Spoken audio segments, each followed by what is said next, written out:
పాడ్కాస్ట్లో ప్రస్తుతం మనతో పాటు జాయిన్ అవుతున్నారు ఇమిగ్రేషన్ ఎక్స్పర్ట్ రాహుల్ రెడ్డి గారు. రాహుల్ రెడ్డి గారితో ఈరోజు చాలా కీలకమైన అంశం పైన మనం మాట్లాడబోతున్నాం. ఈ 2026ని ఇమ్మిగ్రేషన్‌కి సంబంధించిన చేంజెస్ ఇయర్‌గా చూస్తున్నారు అమెరికాలో. అనేక చేంజెస్ ఇమిగ్రేషన్ లాలో వస్తున్నాయి. ఇమిగ్రేషన్‌కి సంబంధించి రకరకాల చేంజెస్‌ని చూస్తూ ఉన్నాం. కొన్ని కొత్త చేంజెస్ అయితే, కొన్ని ఇప్పటికే ఉన్న చేంజెస్‌ని ఇప్పటివరకు సరిగ్గా ఎన్ఫోర్స్ చేయని వాటిని ఇప్పుడు ఎన్ఫోర్స్ చేయాలని యూఎస్ డెసిషన్ తీసుకున్నట్టు కనపడుతోంది. ఇమిగ్రేషన్ షేకప్ గురించి ఈరోజు మనం రాహుల్ రెడ్డి గారితో మాట్లాడదాం. సార్ నమస్తే. నమస్కారం అండి. సార్ ఏంటి ఇమిగ్రేషన్ షేకప్ అనే చర్చ, ఆ వర్డ్ బాగా వింటున్నాం. 2026 చాలా మందిని భయపెడుతోంది ఇమిగ్రెంట్స్‌ని, అమెరికాలో ఉన్న ఇమిగ్రెంట్స్‌ని. ఏంటి సార్ మీకు అర్థమైనంత వరకు, మీరు అబ్జర్వ్ చేసినంత వరకు వచ్చిన మార్పులేంటి? రాబోయే మార్పులేంటి పర్టిక్యులర్ ఇయర్‌లో? 2025లో 2025లో చాలా మార్పులు వచ్చినాయండి. డ్రాప్ బాక్స్ తీసేసిండ్రు. తర్వాత $100,000 ఇంపోజ్ చేసిండ్రు. తర్వాత H1B లాటరీ సిస్టమ్ మొత్తం చేంజ్ చేసిండ్రు. ఇలా ఇంకోటి ఏంటంటే థర్డ్ కంట్రీ పోయి వేరే కంట్రీ పోయి మన దేశస్తులు అక్కడ పోయి స్టాంపింగ్ తీసుకోవడం బంద్ చేసిండ్రు. సో ఇంకోటి స్టాంపింగ్ అన్నది ఇప్పుడు 2027 ఆగస్ట్ దాకా కొందరు దొరకట్లేదు అపాయింట్మెంట్స్. H1B H4 వాళ్ళకి దొరకట్లేదు. తర్వాత ఎటువంటి అరెస్ట్ ఉన్నా కూడా, ఎటువంటి పోలీస్ ఇంటరాక్షన్ ఉన్నా కూడా వీసా రివోకేషన్ మొదలు పెట్టిండ్రు. సో ఇట్లా 2025లో చాలా చేంజెస్ తీసుకొచ్చిందండి. 2026 లో కూడా మన ఫస్ట్ పార్ట్ లో బాగానే చేంజెస్ పట్టుకొచ్చిండ్రు. అయితే చాలా మటుకు ఏమున్నాయంటే ఇవన్నీ చేంజెస్ కూడా అడ్మినిస్ట్రేటివ్ గా రెగ్యులేషన్స్ లేకుండానే తీసుకొచ్చింది అన్నట్టు. ఇవన్నీ ఓకే, రెగ్యులేషన్స్ ద్వారా తీసుకొచ్చే వాటికి టైం పడుతుందండి వాటికి. అయితే ఇప్పుడు వాళ్ళు ఫస్ట్ వచ్చిన 2025 నుంచి వాళ్ళు ప్లాన్ చేసుకోవాలన్నట్టు. రెగ్యులేషన్స్ ఇమ్మీడియట్ గా టక్కున తీసి రెగ్యులేషన్స్ పబ్లిష్ చేయరాదు. దానికి వాళ్ళు రీసెర్చ్ చేయాలి, దానికి అన్ని చేసి తర్వాత వాళ్ళు దాన్ని ఎజెండాలో పెట్టాలి. ఎజెండాలో పెట్టిన తర్వాత దాన్ని పబ్లిష్ చేయాలి. పబ్లిష్ చేసిన తర్వాత దాని కమెంట్ పీరియడ్ అవుతుంది అన్నట్టు. కమెంట్ పీరియడ్ అయిపోయిన తర్వాత వాళ్ళని ఫైనల్ రెగ్యులేషన్స్ పబ్లిష్ చేస్తారు అన్నట్టు. సో ఇప్పుడు వాళ్ళ ఫస్ట్ ఫేజ్ అయిపోయింది. ట్రంప్ అడ్మినిస్ట్రేషన్ ఫస్ట్ ఫేజ్ అయిపోయింది. ఏవైతే ఇమీడియట్ చేంజెస్ తీసుకురావాలో తీసుకొచ్చారు. సరే, కొన్ని బర్త్ రైట్ సిటిజన్షిప్ అవన్నీ కొట్టేసిన, అది వేరే విషయం. $100,000 కూడా కొట్టేసినా కూడా ఇప్పుడు కోర్ట్ స్టే ఇచ్చింది కాబట్టి ప్రస్తుతం $100,000 ఇంకా వసూలు చేస్తూనే ఉంటారు మనకు. అయితే ఇవన్నీ కూడా ఎగ్జిక్యూటివ్ ఆర్డర్ ద్వారా అడ్మినిస్ట్రేటివ్ చేంజెస్ తీసుకొచ్చిండ్రు. సెకండ్ ఫేజ్ అన్నది ఏదైతే ఉందో అది రెగ్యులేషన్స్ ద్వారా, రెగ్యులేషన్స్ టైం పడుతుంది. అవి 2026 నుంచి మొదలైనాయి మనకు. నేను వింటోంది మీరు చెప్పండి. నేను వింటోంది 5 సెక్టార్స్ సంబంధించి. ఒకటి శాలరీస్కి సంబంధించి, స్టూడెంట్ వీసాలకు సంబంధించి, ఓపీటీకి సంబంధించి, కన్సల్టెంట్ జాబ్స్కి సంబంధించి, గ్రీన్ కార్డులకు సంబంధించి ఈ 5 సెక్టార్స్లో కీలకమైన మార్పులు ఉంటాయని చెప్తున్నారు. తర్వాత ప్రపోజ్డ్ రూల్స్ అంటున్నారు. ఏంటి ప్రపోజ్డ్ రూల్స్ అంటే? ఏంటి ప్రపోజ్డ్ రూల్ ఒరిజినల్ రూల్గా ఎప్పుడు మారుతుంది? ఆగిపోయే ఛాన్స్ ఉంటుందా? ప్రపోజ్డ్ రూల్ టైంలో మనం ఏమన్నా వాళ్ళకి సలహాలు, సూచనలు ఇవ్వడానికి అవకాశం ఉంటుందా అక్కడ సిటిజన్స్ గా ఉన్న వాళ్ళు కానీ, ఇమిగ్రెంట్స్ కానీ? ప్రపోజ్డ్ రూల్స్ అన్నది మొదలు అజెండాలో పెడతారండి. అజెండాలో పెట్టిన తర్వాత ఆ ప్రపోజ్డ్ రూల్ అనేది పబ్లిష్ చేస్తారు. పబ్లిష్ చేసి పబ్లిక్ ని కమెంట్ అడుగుతారు. మీకు ఏం కావాలి, మీకు ఈ రెగ్యులేషన్స్ మేము పబ్లిష్ చేస్తాం, దీనివల్ల మీకు వచ్చే ఇబ్బంది ఏంది, దాని గురించి కమెంట్స్ అడుగుతారు అన్నట్టు. ఆ కమెంట్స్ అడిగిన తర్వాత అది 30 days కమెంట్ పీరియడ్ ఉంటుంది అన్నట్టు. ఆ కమెంట్స్ అయిన తర్వాత వాటిని అన్ని కన్సిడర్ చేసుకొని వాళ్ళు ఫైనల్ రూల్స్ పబ్లిష్ చేస్తారు. ఇప్పుడు మీరు 5 చెప్పిండ్రు. ఒకటి మీరు చెప్పింది ఏంటంటే స్టూడెంట్ వీసా శాలరీ ఇంక్రీజ్ అని చెప్పారు. H1B శాలరీ ఇంక్రీజ్ అన్నారు. అది ఆల్రెడీ ప్రపోజ్ రెగ్యులేషన్స్ పబ్లిష్ చేసి కమెంట్ పీరియడ్ కూడా అయిపోయింది. అయిపోయిన తర్వాత ఇప్పుడు ఎప్పుడైనా చేంజెస్ ఎప్పుడైనా పబ్లిష్ కావచ్చు అది. సో పబ్లిష్ అయినప్పటి నుంచి వాళ్ళు ఇమ్మీడియట్ గానా లేదా with in 30 days certain time ఇచ్చి అది ఎగ్జిక్యూట్ అయింది. సో యావరేజ్ గా H1B సాలరీస్ అన్నది 20% ఇంక్రీజ్ అయితే అక్రాస్ ద బోర్డు. నేను యావరేజ్ చెప్తాను. తక్కువ 13%, ఎక్కువ లేకపోతే 30% ఉంటుంది. యావరేజ్ గా 20% ఇంక్రీజ్ అయింది. అంటే ఇప్పుడు ఒక ఎంప్లాయీ ఉన్నారనుకోండి, అతనికి $1 కోటి జీతం వస్తుంది సాలరీ పర్ ఇయర్. ఇప్పుడు అదే లెవెల్ కి, అదే సాలరీకి వాళ్ళు డల్లస్ లో $1 కోటి వస్తుంది అనుకోండి. ఇప్పుడు 20% ఎక్కువ, $1,20,00,000 జీతం ఇవ్వండి అతన్ని ఎంప్లాయ్ చేసుకోరు ఎంప్లాయర్స్. సో దీనివల్ల ఏమైందంటే స్టూడెంట్ వీసా వాళ్ళు H1B పోవడానికి ఇబ్బంది అయింది. ఇంకోటి H1B వాళ్ళు వాళ్ళ శాలరీ కనుక ఎక్కువ లేకపోతే, ఇప్పుడు ప్రివేలింగ్ వేజ్ ఏదైతే ఉంటుందో డిపార్ట్మెంట్ ఆఫ్ లేబర్, అది కానీ దానికన్నా వాళ్ళ శాలరీ 20% ఎక్కువ లేదనుకోండి, ఇప్పుడు మీ ఎంప్లాయీ ఉన్నారు, ఒకతనికి శాలరీ మీరు అంతకన్నా ఎక్కువ పే చేయలేరు. చేయనప్పుడు ఏం చేస్తారు? రిమూవ్ చేస్తారు. నాయన సుబ్బారావు గారు మీరు ఇక బయలుదేరు. మీ ఇది H1B ఎక్స్పైర్ అయిపోతుంది కదా, ఉమ్. అయిపోయిన తర్వాత నేను ఎక్స్టెండ్ చేయని చెప్పి మీరు ఎక్కడికైనా పోండి అని చెప్పేస్తారు. ఓకే. సో ఉద్యోగం ప్రమాదంలో అది పడిపోతే. ఇంప్లిమెంటేషన్ ప్రమాదం. అది ఎప్పుడైనా ఇంప్లిమెంట్ కావచ్చు అండి. మ్మ్, మ్మ్. అది ఆల్రెడీ ప్రపోజ్ రెగ్యులేషన్ పబ్లిష్ చేసి కమెంట్ పీరియడ్ కూడా అయిపోయింది. సో అబౌట్ ఇంకా మీరు చెప్పింది next about to be implement. Okay okay. Next student వీసాలు. స్టూడెంట్ సారీ ఇది స్టూడెంట్ వీసాలు స్టూడెంట్ వీసాలు. అన్నారు. స్టూడెంట్ వీసాలు ఏంటంటే ఇప్పుడు మీకు వైఎన్ఆర్ గారు, ఇప్పుడు మనోళ్ళు మాస్టర్ స్టూడెంట్ చేయడానికి వస్తారు. మాస్టర్స్ అన్నది 2 years, ఏది స్పెషల్ కంప్యూటర్ సైన్స్. లా అటువంటి అయితే 1 year. మాస్టర్స్ ఇన్ లా అన్నది 1 year. కానీ ఇప్పుడు మన వాళ్ళు ఎక్కువ మంది కంప్యూటర్ సైన్స్ ఇంజనీరింగ్ ఇటువంటి పోయేది మాత్రం 2 years. ఓకే. వాళ్ళకు బ్యాచులర్స్ పోతే 4 years, పిహెచ్డి పోతే 5 years కదా. నార్మల్ గా బ్యాచులర్స్ అన్నది 4 years, మాస్టర్స్ అన్నది 2 years. అయితే అక్రాస్ ద బోర్డ్ వాళ్ళు ఏం చేస్తారంటే 5 ఏళ్ళు వీసా ఇస్తారండి. ఓకే. వీసా స్టాంపింగ్ అనేది అయింది. కానీ అక్కడ ఎంటర్ అయినప్పుడు వాళ్ళకి ఏం చెప్తారంటే నువ్వు ఎన్నైన్లైన్ ఇక్కడ ఉండొచ్చురా అని చెప్తారు అన్నట్టు. వాళ్ళు డ్యూరేషన్ ఆఫ్ స్టేటస్ అని పెడతారు అన్నట్టు. అంటే వాడు బ్యాచులర్స్ పోయినోడు బ్యాచులర్స్ పోయి మాస్టర్స్ చేసుకొని డాక్టరేట్ చేసుకొని ఆ డాక్టరేట్ చేసుకున్న తర్వాత మళ్ళీ ఇంకో బ్యాచులర్స్ మొదలుపెట్టి మళ్ళీ అట్లా మొదలుపెట్టి అట్లా కూడా చేసుకుంటూ ఉంటారు. కొందరు ఒక మాస్టర్స్ అయిపోయిన తర్వాత ఇంకో మాస్టర్స్ చేసుకోవచ్చు, అట్లుంటది అన్నట్టు. అయితే ఇప్పుడు వాళ్ళు ఏమంటారంటే ఫస్ట్ ఆఫ్ ఆల్ మీకు వీసా అన్నది 4 ఏళ్ళకే గ్రాంట్ చేస్తాము. ఇంకోటి, మీరు ఒక స్కూల్ నుంచి ఇంకో స్కూల్ పోదలుచుకుంటే ఇదివరకు ఏంటంటే కొత్త స్కూల్కి పోయి అంటే కొత్త కాలేజ్ పోయి అడ్మిషన్ వచ్చేస్తే ఈ కాలేజ్ నుంచి ఆ కాలేజ్ ఆటోమేటిక్ ట్రాన్స్ఫర్ అయింది అన్నట్టు. గవర్నమెంట్ ఇంటర్ఫీరెన్స్ లేకుండా ట్రాన్స్ఫర్ అయింది అన్నట్టు. అవి తీసేస్తాము అని. ఇంకోటి డ్యూరేషన్ ఆఫ్ స్టేటస్ అని చెప్పిన కదా, మీరు ఎన్నేళ్ళైనా ఉండొచ్చు అని చెప్పి ఉంటారు కదా. లేదు, మీ కోర్సు బ్యాచులర్స్ డిగ్రీయే, మీరు 4 ఏళ్ళే ఉండాలి. ఆ తర్వాత ప్రతిసారి మీరు ఏదైతే ఎక్స్టెన్షన్ చేసుకున్నారో గవర్నమెంట్ దగ్గర నుంచి పర్మిషన్ తీసుకోవాలి. వేరే కాలేజ్ పోవాలంటే పర్మిషన్ తీసుకోవాలి, బ్యాచులర్స్ నుంచి మాస్టర్స్ పోవాలంటే పర్మిషన్ తీసుకోవాలి, ఒక మాస్టర్స్ నుంచి ఇంకో మాస్టర్స్ పోవాలంటే పర్మిషన్ తీసుకోవాలి, ఒక స్కూల్ నుంచి ఇంకో స్కూల్ తీసుకోవాలంటే పర్మిషన్ తీసుకోవాలి. కాలేజ్ అయిపోయిన తర్వాత ఓపీటీ వస్తుంది, అది ఆటోమేటిక్ గా ఇచ్చేసే వాళ్ళు అన్నట్టు. అది మేము ఆటోమేటిక్ గా, అది కూడా వాళ్ళు గ్రే ఏరియాలో పెట్టిండ్రు. ఆటోమేటిక్ ఇవ్వనమని క్లియర్ గా చెప్పట్లేదు. అది కూడా ఆటోమేటిక్ మేము ఇవ్వము, దాన్ని కూడా మీరు మా పర్మిషన్ అడగాలి. స్టెమ్ ఎక్స్టెన్షన్ అనేది కూడా 1 year తర్వాత 2 years స్టెమ్ ఎక్స్టెన్షన్ కూడా మీరు ఆటోమేటిక్ ఇయ్యము. సో ఇవన్నీ రెస్ట్రిక్షన్స్ ఈ ప్రపోజ్ రెగ్యులేషన్స్ కూడా ఆల్రెడీ పబ్లిష్ అయిపోయినాయి. దాని కమెంట్ పీరియడ్ కూడా అయిపోయింది. అవి ఏ రోజైనా కూడా పబ్లిష్ కావచ్చు. అవి పబ్లిష్ అయితే ఏమైందంటే ఇప్పుడున్న స్టూడెంట్స్ కానీ మరి ఇవి ఆ పబ్లిష్ అయినప్పుడు కొత్తగా వచ్చే స్టూడెంట్స్ కి అప్లై చేస్తారా, ఉన్న స్టూడెంట్స్ కి అప్లై చేస్తారా అన్నది ఇప్పుడు మాకు క్లియర్ గా తెలియదు. ఎందుకంటే రెగ్యులేషన్స్ లో వాళ్ళు క్లియర్ గా చెప్పలేదు. ఇప్పటి నుంచి ఇంప్లిమెంట్ అయితే కొత్తగా వచ్చే స్టూడెంట్స్ ఉంటుంది, ఇప్పుడు ఆల్రెడీ స్టూడెంట్స్ వాళ్ళందరికీ వర్తిస్తుంది. అది ఆ క్లారిటీ లేదు, అది ఇంకా తెలియదు, అది మాకు తెలియదు ఇంకా. ప్రస్తుతం అయితే కొత్తగా వచ్చే వాళ్ళకి మాత్రం ఖచ్చితంగా ఇంప్లిమెంట్ అయింది, అది మాత్రం తెలుసు. ఉన్న వాళ్ళకి ఇంప్లిమెంట్ అయింది, అది గ్యారంటీ. ఉన్న వాళ్ళకి ఇంప్లిమెంట్ అయిద్దా అన్నది మేము రెగ్యులేషన్స్ పబ్లిష్ అయిన తర్వాతనే చెప్పగలుగుతాం. ఇప్పుడు వాళ్ళు ఇచ్చిన ప్రపోజ్ రెగ్యులేషన్స్ ప్రకారం మేము ఊహించలేకపోతాం ఎట్లా చేస్తాం. ప్రపోజ్ రెగ్యులేషన్ ఎందుకంటే దానికి క్లాజ్ ఏం లేదు, దానికి సంబంధించిన వర్డ్స్ ఏం పెట్టలేదా? స్టెమ్ ఓటీపీ గురించి పెట్టలేదు, క్లియర్ గా పెట్టలేదు. ఎప్పుడు వర్తిస్తుంది, ఏ డేట్ వర్తిస్తుంది అనేది పెట్టలేదు వాళ్ళ క్లియర్ గా. పెట్టలేదు కాబట్టి మాకు అర్థం కావట్లేదు ఎట్లా అన్నది ఇప్పుడు. సో రెగ్యులేషన్స్ పబ్లిష్ అయిన తర్వాత అవి కూడా రెగ్యులేషన్స్ ఇప్పుడు మనం ఈ రోజు July 16th కదండి, ఎప్పుడు పబ్లిష్ చేద్దో తెలియదు. దానికి డేట్ ఏముండదా? ఎప్పటి నుంచి ఇంప్లిమెంట్? జనరల్ గా అక్టోబర్ నుంచి ఏదో ఉంటాయి కదా దీనికి సంబంధించిన. అట్లేం లేదండి, వాళ్ళు అట్లేం లేదండి. అవి కొన్ని వీసా నెంబర్స్ అవి ఉంటాయండి, అవి అక్టోబర్ నుంచి ఉంటాయి అంతే తప్పితే మిగతా అన్ని అక్టోబర్ నుంచి రూల్ ఏం లేదు. కాలేజ్ నార్మల్ గా ఆగస్ట్ నుంచి మొదలైంది. సో వాళ్ళు ఎప్పటి నుంచి ఇంప్లిమెంట్ చేస్తారు, ఎప్పుడు పబ్లిష్ చేస్తారు, ఈ 2 రెగ్యులేషన్స్ మీరు చెప్పినది ఏది H1B wage increase, student visa significant changes అన్నది ఎప్పుడైనా ఇంప్లిమెంట్ కావచ్చు. Okay okay. అంటే ఇప్పుడు ఈ పర్టికులర్ అకాడమిక్ ఇయర్ స్టార్ట్ అయ్యే లోపు కూడా కావచ్చు, ఎనీ మూమెంట్, రేపో ఎల్లుండో ఆ తర్వాత కావచ్చు. అవును మాకు అకాడమిక్ ఇయర్ అన్నది ఆగస్ట్ ఎండింగ్ లో సెప్టెంబర్ మొదలవుతుంది. మీ దగ్గర ఏదైతే జూన్ లో మొదలైద్దో మాది ఆగస్ట్ లో మొదలైంది. అదే నెక్స్ట్ మంత్ రాబోతుంది కాబట్టి ఎనీ టైం వాళ్ళు ఇంప్లిమెంట్ చేయొచ్చు.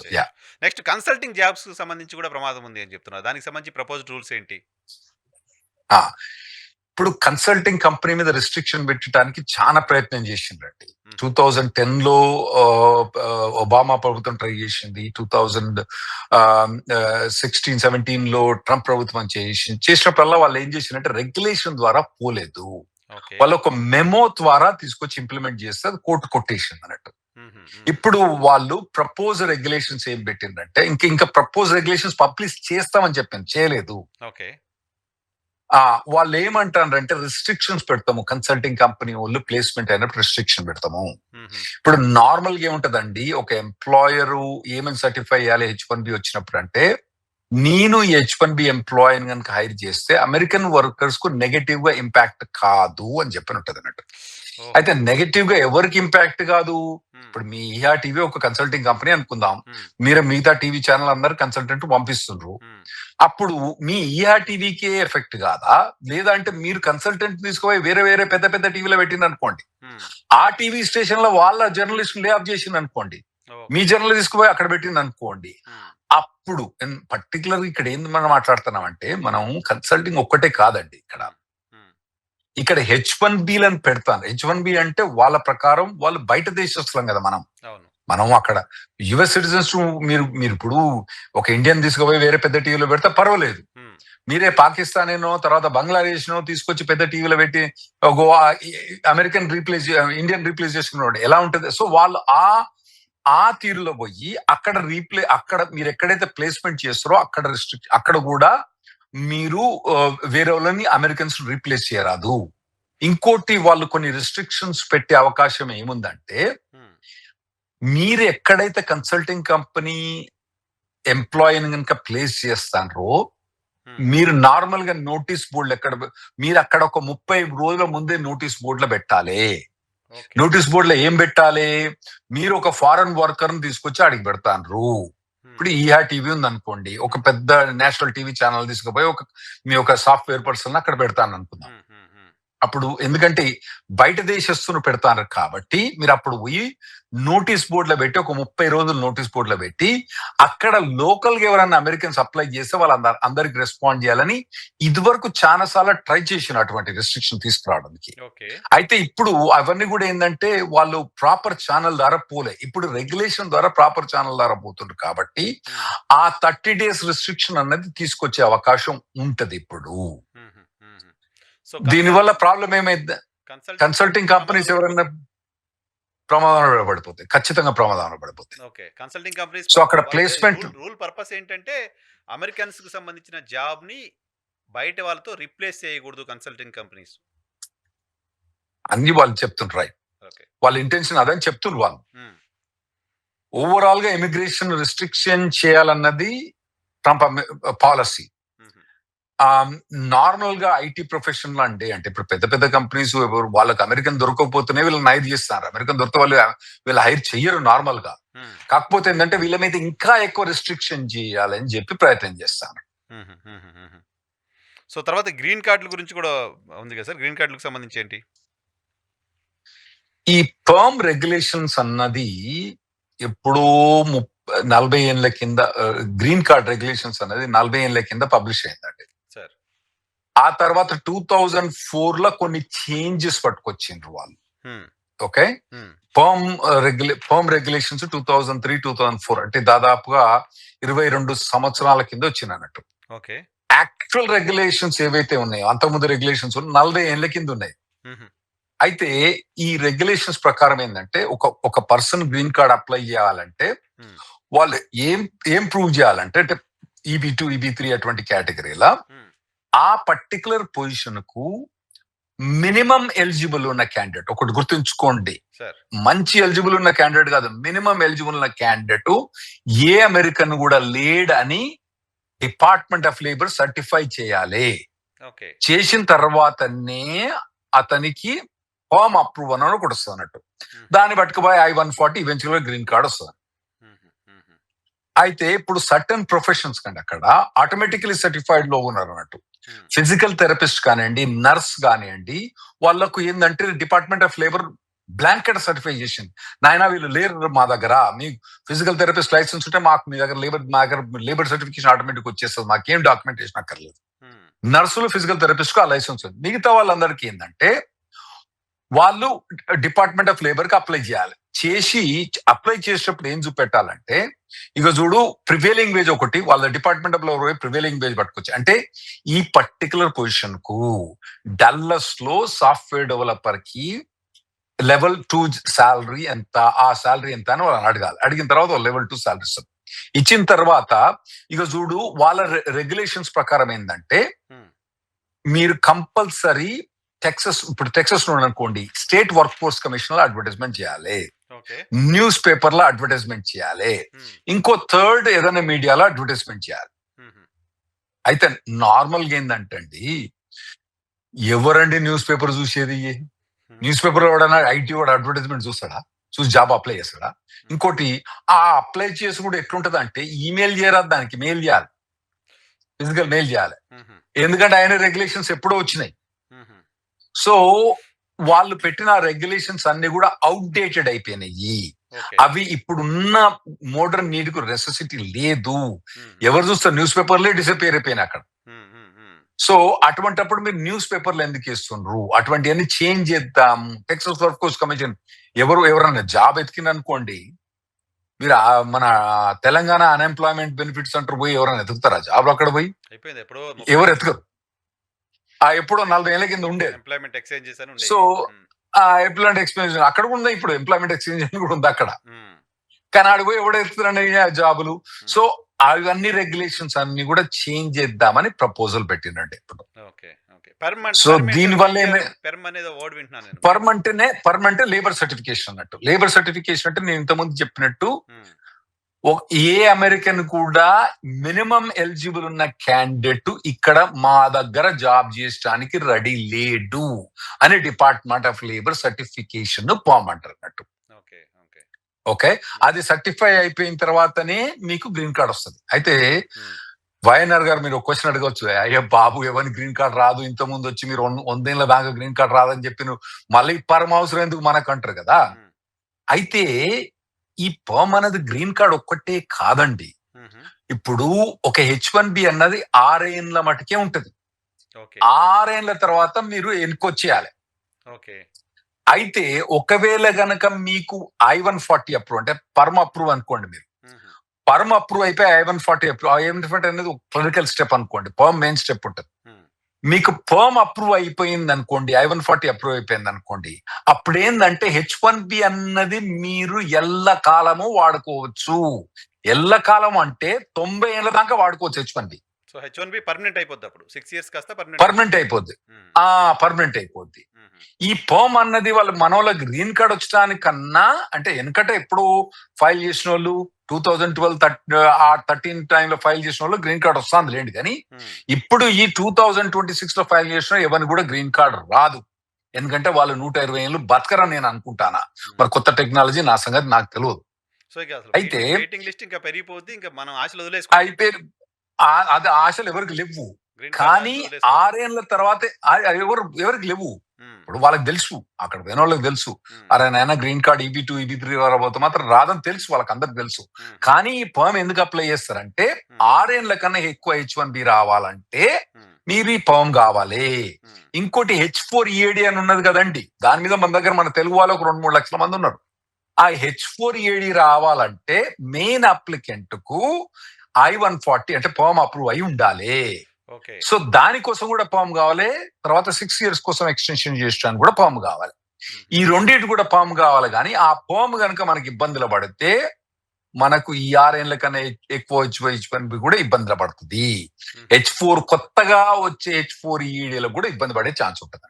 ఓకే సార్, ఇప్పుడు అకాడమిక్ ఇయర్ స్టార్ట్ అవుతుంది. పేరెంట్స్ చాలా మంది పిల్లల్ని అమెరికాకు పంపించడం కోసం ఏర్పాట్లు చేస్తుంటారు. అడ్మిషన్స్ కొంతమందికి వచ్చుంటాయి, రెడీ అయిపోతూ ఉంటారు. 26-27 ఇయర్స్లో హైదరాబాద్ తెలుగు రాష్ట్రాల నుంచి ఎక్కువ వెళ్తుంటారు కదా. సో మన దగ్గర నుంచి వెళ్తున్న పిల్లలకు కావచ్చు, వాళ్ళ పేరెంట్స్ కావచ్చు, ఒక వ్యాలిడ్ సలహా ఏమన్నా మీరు ఇవ్వండి అంటే ఏం చెప్తారు? ఇవన్నీ మీరు దృష్టిలో పెట్టుకోవాలి అక్కడ పోయేటప్పుడు. ఇదివరకు ఏముండే మనం దేని పనికిరని కూడా అమెరికాలో పడేసేవాడు బాగుపడేసి వచ్చేస్తాడు. అది లేదు. మీ పిల్లోడు కష్టపడదలుచుకుంటే, మంచిగా పనిచేయదలుచుకుంటేనే అక్కడ పంపియండి. ఉట్టిగా ఎటు పోకిరి వెదా ఇక్కడ ఏం పనికి రాకుండా ఆడ తీసుకొని పడేస్తే మంచిగా వస్తాడు అన్న పంపించకండి మా దగ్గరికి. అదొకటి. ఇంకోటి ఏంటంటే కొద్దిగా ఈ ఫైనాన్సెస్ అని చూసుకోవాలి. ఇప్పుడు ఇదివరకు ఏంటంటే సరే లోన్ తీసుకొని ఆడు తీసుకోతే ప్రతి ఒక్కడు కోటీశ్వరుడు అయిపోయాడు. ప్రతి ఒక్కడు ఇప్పుడు అక్కడ 40 ఏళ్ళ పైన ఉన్నాడు ప్రతి ఒక్క దగ్గర 10 కోట్లు ఉన్నాయండి. ప్రతి ఒక్క దగ్గర అంటే 1 మిలియనియర్స్ ఉంటాం కదా మేము. ప్రతి ఒక్క దగ్గర ఉన్నాయి అక్కడ. కుక్కకు పందికి నాకు అందరి దగ్గర ఉన్నాయి. మన ఇండియన్స్ పర్టికులర్ గా. అటువంటి పరిస్థితి ఇప్పుడు లేదు. ఇప్పుడు కొత్త పోయే వాళ్ళకి ఇబ్బందులు డెఫినెట్ గా ఉంటాయి. పోతా అంటే ఇబ్బందులు పెరుగుతే తప్పితే తగ్గవు. రిస్ట్రిక్షన్స్ అన్నవి రోజు మారుతా ఉంటాయి. మన ఛానల్ మనం ప్రతి వారం దీన్ని ప్రజెంట్ చేస్తాను. ప్రతి వారం కొత్త టాపిక్స్ తీసుకొచ్చి ఏం అక్కడ జరుగుతున్నాయి. నేను యూట్యూబర్ను కాదు, నేను జర్నలిస్ట్ కాదు, నేను లాయర్ను. మాకు ఒక 30 మంది 20 మంది లాయర్లు ఉన్నారు, మొత్తం 100 మంది స్టాఫ్ ఉన్నారు. సో మేము వచ్చే ప్రతి అప్డేట్స్ కూడా నేను వేరే ఛానల్ కూడా పోను, మీ ఛానల్ కి వస్తా. కాబట్టి మీరు రెగ్యులర్ గా ఇక్కడికి వచ్చి మేము చెప్పే వినండి ప్రతిదీ. ఎందుకంటే ఇది ఇంకోటి ఏంటంటే ఒక్కసారి అంటే సరిపోదు, ప్రతి వారం మీరు వచ్చి మా రెగ్యులర్ వినండి అప్డేట్స్. ఇని మీ అంతా మీరు డెసిషన్ తీసుకోండి. మనకు వర్తా ఇది, మనకు వర్త్ కాదా ఇది, ఇటువంటి చేయాలన్నా చేయొద్దా. అక్కడ పోయిన తర్వాత ఇన్ని ఇబ్బందులు మా ఆవిడ పడదలుచుకోలేదు. ఇదివరకు ఎట్లుండే ఆడ కొన్ని అసలు మీకు చెప్పాలంటే 2021 లో గ్రాడ్యుయేట్ అయిన వాళ్ళండి. ఆ ఫేస్బుక్ కోడ్ అయితే వాడు ఎట్లా ఎడ్ చేసిండంటే మీకు ఎంత శాలరీ నువ్వు అది చూపెట్టు నాకు అంతే, నువ్వు ఎంత శాలరీ చూపెడితే అంత డబుల్. అమెజాన్, ఫేస్బుక్ మీరు శాలరీ చూపెట్టండి అంతే, మీరు ఆ పే చెక్ నాకు చూపెట్టండి, మీకు ప్యాకేజ్ చూపెట్టండి, మీకు ప్యాకేజ్ ఏం లేదు, మీతో మాట ముచ్చటం లేదు, మీ సాఫ్ట్వేర్ ప్రొఫెషన్ డబుల్ శాలరీ. ఒకవేళ కనుక మీకు వేరే శాలరీ లేకున్నా కూడా ₹1,00,00,000 కన్నా తక్కువ ఏ కుక్కకు నక్కకు పందేది కూడా ఇవ్వలేదండి వాళ్ళు, అట్లా శాలరీస్ ఇచ్చినప్పుడు.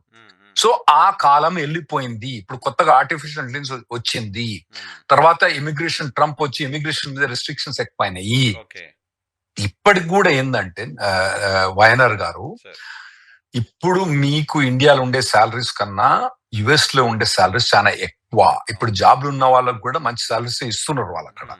ఎందుకంటే కానీ హై పెర్ఫార్మర్ గా ఉండాలి, లో పెర్ఫార్మర్ గా ఉండరాదు.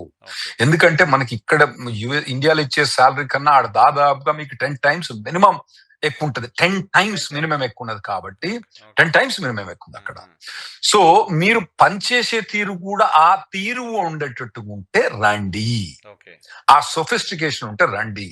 లేదు బెవర్స్ లేదు నా ఇష్టం చదువుకుంటా, ఏమన్నా అప్డేట్ చేసుకోను టెక్నాలజీ మీద, వాడు ఎల్లయ్యా పుల్లయ్య పోయాడు, వానికి ఏం రాదు, వాడు మిలియనీర్ అయిపోయి నేనెందుకు కాదన్న ఉద్దేశంతో పోకండి. సార్ ముగ్గురు అంటే మూడు సెక్షన్స్ సంబంధించిన వాళ్ళు. ఒకటి విద్యార్థులు, H1B ఉద్యోగులు, గ్రీన్ కార్డు కోసం ఎదురు చూస్తున్న వాళ్ళు. వీళ్ళ ముగ్గురికి రాహుల్ రెడ్డి గారు ఏమైనా ఒక 2-3 సలహాలు చెప్పండి. ఈ కొత్త రూల్స్ ఇంప్లిమెంట్ అయ్యే లోపు వాళ్ళు చేయాల్సిన పనులు ఏమైనా ఉన్నాయా, ఇమీడియట్ గా వాళ్ళు చేసుకోవాల్సిన పనులు ఏమైనా ఉన్నాయా అంటే వీళ్ళ ముగ్గురికి ఏం చెప్తారు? డెఫినెట్ గా అండి, గ్రీన్ కార్డ్ అన్నది మీరు ఫస్ట్ ఇయర్ H1B అప్లై చేసుకోవాలి. మీరు వీలైనంత మట్టుకు ఎంత తొందర అంత అప్లై చేసుకోండి. మీరు ఎంత డిలే చేస్తే అంత నాశనం అవుతారు మీరు. ఎందుకంటే ఇదివరకు లేబర్ సర్టిఫికేషన్ I-140 కొన్ని రోజుల్లో మేమైతే 3-4 రోజుల పర్మ్ లేబర్ సర్టిఫికేషన్ వచ్చిందండి మాకు. ఏది అడ్వర్టైజ్మెంట్స్ అన్ని రెడీ ఉంటే 3 రోజులు 4 రోజుల పర్మ్ వచ్చింది, లేబర్ సర్టిఫికేషన్ వచ్చింది. ఇవాళ ఒక పర్మ్ లేబర్ సర్టిఫికేషన్ తీసుకోవాలంటే మాకు 2 ఏళ్ళు పడుతుందండి, 2 ఏళ్ళు పడుతుంది. సో మీరు 6 ఏళ్ళల్లో మీరు పుణ్యకాలం 4 ఏళ్ళు గడిపోయిన 5 ఏళ్ళకి వచ్చింది అనుకోండి, అప్పుడు నెత్తి మోరు పట్టుకొని మా దగ్గరకు వచ్చింది అనుకోండి, అప్పుడున్న సొల్యూషన్స్ చాలా కష్టమైతే. మీరు H4 వాల్స్ వస్తుంది, F1 వాల్స్ వస్తుంది, B2 వాల్స్ వస్తుంది, ఆ జాబ్ లేకుండా ఉండాల్సి వస్తుంది, ఇటువంటి అన్ని ఇబ్బందులు పడతారు. కాబట్టి ఫస్ట్ ఇయర్నే మీరు H1B అప్లై చేసుకోండి. ఇంకోటి ఎప్పుడు చెప్పేది, ఇప్పుడు మళ్ళీ చెప్తున్నా, మీ ఒక్క వీసా స్టేటస్ ఎక్స్పైర్ కాకముందు మీరు ఎక్స్టెన్షన్ తెచ్చుకోండి. ఇది ఎంతమంది పప్పుల కాలేస్తారంటే వైఎన్ఆర్ గారు, అసలు 50-60% పప్పుల కాలేస్తారు. అయితే మీరు అడగొచ్చు, మరి ఎక్స్టెన్షన్ కాకపోతే వీళ్ళు వర్క్ చేయొచ్చా అంటే అవును, వర్క్ చేయొచ్చు. మీరు ఇప్పుడు H1B ఉన్నది మీది, ఇప్పుడు ఏప్రిల్ 2026 లో H1B ఎక్స్పైర్ అవుతుంది. మీరు ఈ కంపెనీ నుంచి ఎక్స్టెన్షన్ ఫైల్ చేస్తున్నారు. మీరు ఎక్స్టెన్షన్ ఫైల్ చేసేటప్పుడు మీరు 240 days ఎక్స్టెన్షన్ రిసీట్ నోటీస్ పని చేసుకోవచ్చు. 240 డేస్ అంటే ఏప్రిల్ ఎక్స్పైర్ అయితే 240 డేస్ అంటే 8 నెలలు. అంటే దాదాపుగా డిసెంబర్ దాకా మీరు పని చేసుకోవచ్చు. చూసుకుందాలే మళ్ళా. అటువంటి అవగాహన పట్టుకోకండి. మీరు దీన్ని 6 నెలల ముందే ఫైల్ చేసుకోవచ్చు. అంటే అక్టోబర్ లో ఫైల్ చేసుకోవచ్చు. అక్టోబర్ 2025 లో ఫైల్ చేసుకోవచ్చు. ఇంకోటి రిజల్ట్ ఏమవుతారు మీరు కనుక ఏప్రిల్ 2026 లో ఎక్స్టెన్షన్ చేసుకున్నారు అనుకోండి, 2029 దాకా అయిపోతుంది. అప్పటికి మన ట్రంప్ బాధ వెళ్ళిపోతే మీకు ఇబ్బంది ఉంటుంది. సో అది ఒక్కటి మాత్రం మీరు దృష్టిలో పెట్టుకోండి. ఇంకోటి ఇప్పుడు ప్రస్తుతం వచ్చే రెగ్యులేషన్స్ ప్రకారం ఏంటంటే కన్సల్టింగ్ కంపెనీస్ మీద ఇబ్బందిగా ఉంది. ఫస్ట్ జాబులు ఈజీగా దొరకాలంటే కన్సల్టింగ్ కంపెనీస్ బాగానే ఉంటాయి. కానీ మీరు I-140 అప్రూవ్ అయిపోయిన తర్వాత ఒకవేళ మీరు కన్సల్టింగ్ కంపెనీలు ఉంటే వీలైనంత మట్టుకు ఫుల్ టైం జంప్ చేయడానికి ట్రై చేయండి. ఒకవేళ కనుక మీరు కొందరు ఏమంటారు అంటే ఫుల్ టైం జాబులు వస్తలేవు అంటే మరి వేరే వాళ్ళకి ఎందుకు వస్తాను నీకెందుకు వస్తలేవు? అద్దంలో ఒకసారి ముఖం చూసుకోవాలి. ఎందుకు చూసుకోవాలంటే నీ క్వాలిఫికేషన్స్ ఎక్కడో దెబ్బ ఉన్నాయి, నువ్వు అప్గ్రేడ్ చేసుకోవాలి. నీ కమ్యూనికేషన్ స్కిల్స్ అప్గ్రేడ్ చేసుకోవాలి, మీకు సోషల్ స్కిల్స్ అప్గ్రేడ్ చేసుకోవాలి. ఇవన్నీ అప్డేట్ చేసుకుంటే నువ్వు బెటర్ పొజిషన్ లో ఉంటావు. లేదా అంటే ఇబ్బందులు పడతావు.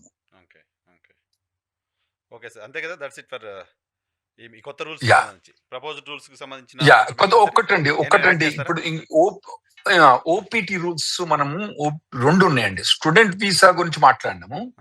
ఓపీటీ మీద కూడా optional practical training stem extension మీద కూడా కొత్త రెగ్యులేషన్ తీసుకొచ్చిన ప్రయత్నిస్తున్నారు. అయితే అది మాత్రం 2027 లో వాళ్ళు టార్గెట్ పెట్టిండ్రు. 2027 లో టార్గెట్ పెట్టిండ్రు కాబట్టి అవి రూల్స్ ఎట్లా ప్రపోజ్ రూల్స్ ఎట్లుంటాయి అన్నది చెప్తాం మేము. అయితే వాటి ఈ ప్రపోజ్ రూల్స్ ఎట్లుంటే ఏముంటాయని మేము ఇప్పుడే క్లియర్ గా చెప్పలేము. మీరు రెగ్యులర్ గా మా దగ్గరకు వస్తే చెప్పగలుగుతాం. ఈ 2027 ఈ 2027 లో ఏవైతే రెగ్యులేషన్స్ వస్తాయో అంటే ఇప్పుడు పోయే పిల్లలందరికీ కూడా ఈ కొత్త రెగ్యులేషన్స్ అప్లై అవుతాయి ఓపీటీ. అయితే వాళ్ళు ఏమంటారంటే ఎవరైతే ఓపీటీ మీద ఎంప్లాయీస్ తీసుకున్నప్పుడు అక్కడ కూడా అమెరికన్స్ ను డిస్ప్లేస్ చేయరాదు. అక్కడ ఎవరికైనా అమెరికన్స్ అప్లై చేస్తే ఈ ఓపీటీలోకి జాబ్ ఇవ్వద్దు అని ఉన్నది. ఇదివరకు ఏంటంటే ఓపీటీకి అటువంటి రెస్ట్రిక్షన్ ఏమీ లేదు. వాడు నీకు మంచిగా పని చేస్తే తీసుకో, అమెరికన్ తీసేస్తావా అని ఏం చెప్పలేవు.